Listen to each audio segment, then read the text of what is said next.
in Britain, herbs are right outside the mainstream of science. So there's very little will and almost no money to really investigate them properly.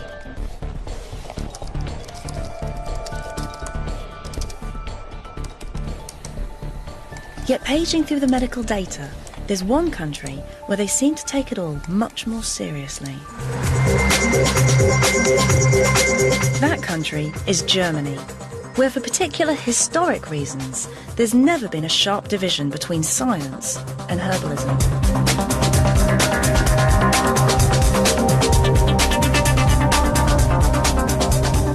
Here, all GPs are trained in at least a little bit of herbal medicine, and a large majority of them treat people with herbs just as a part of their common practice. In fact, in Germany, the second most popular drug after aspirin is ginkgo. This has made Germany one of the world's leading centres in scientific research on herbal remedies. Germany's commitment to herbs goes back to the 19th century. And part of that legacy is this, the Commission E monographs. It's probably one of the most comprehensive dossiers ever put together in the world on the safety and effectiveness of herbs. The monographs are the result of 20 years' work by researchers and manufacturers during the 1980s and 90s. Of the 300 different herbs that were tested, 191 were approved. So from arnica to yarrow. And this is used as the basis for any new registration of a herbal product in Germany. In South Africa, there's a long and vibrant tradition of herbal medicine. In the local villages, conventional drugs are beyond most people's reach. And herbs are all they've got. But one herb stands out. It's called Sutherlandia.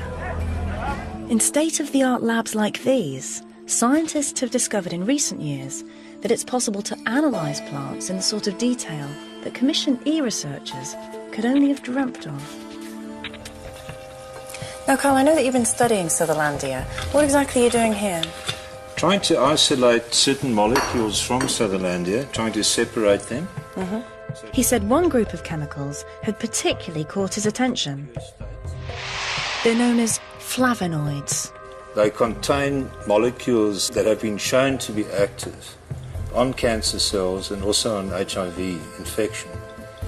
So they're not trivial molecules, but there's a mystery here. So although we know that the flavonoid contains chemical structures that have got proven, highly relevant pharmacological activity, the mystery is how do they get into cells?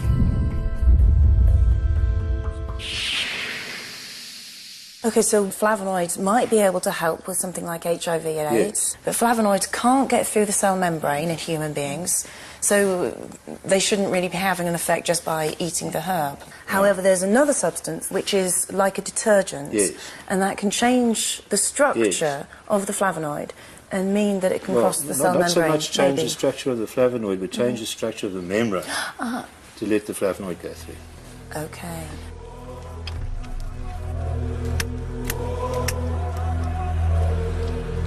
In short, what makes a herb like Sutherlandia special is that unlike most conventional drugs, it's not a single chemical. It's a cocktail of chemicals that react together so the sum is greater than the parts. The simple but powerful thought here is that if you take the one and you take the other and you put them together, you get activity. So it's like 1 + 1 is not equal to 2, 1 + 1 is equal to 10. That is a powerful idea. It's a process called synergy. You might think of it as an orchestra with each of the different instruments working together.